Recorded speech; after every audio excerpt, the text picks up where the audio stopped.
कर्नाटक के रायचूर जिले के मस्की में कर्नाटक वर्किंग जर्नलिस्ट यूनियन और रायचूर रिपोर्टर्स गिल्ड के इश्तराक से प्रेस डे के मौके पर नुमाया खदमात अंजाम देने वाले सहाफ़ियों के लिए अवार्ड और तहनीती प्रोग्राम का इनकाद अमल में आया।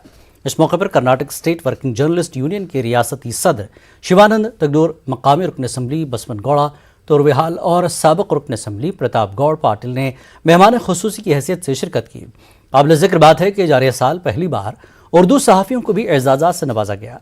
अवार्ड हासिल करने वाले उर्दू सहाफ़ियों में रोज़नामा मुनसिफ के नामा निगार सैयद इम्तियाज़ आलम हुसैनी और न्यूज़ 18 उर्दू के नुमाइंदे सैयद नसीम अशरफ शामिल हैं। इस मौके पर शिवानंद तगडोर ने सहाफ़ती अक़दार को बरकरार रखते हुए नाइंसाफ़ी के ख़िलाफ़ आवाज़ उठाने मीडिया के नुमाइंदों से अपील की।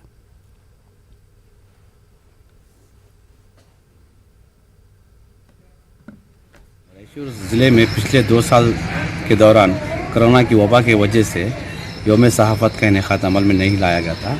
इस वजह से 2 साल बाद पहली फिर एक बार मरतबा यौम सहाफ़त कल यानी 29 जुलाई को रायचूर ज़िले के मस्की टाउन में इनेकाद अमल में लाया गया है।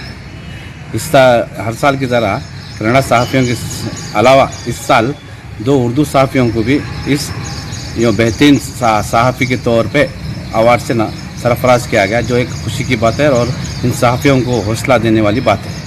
लिहाजा हम मुहब्बान उर्दू इन अवार्ड के वो तफवीज़ से बहुत खुश है और इसे हमारे को और इस मैदान में काम करने का हौसला मिला है।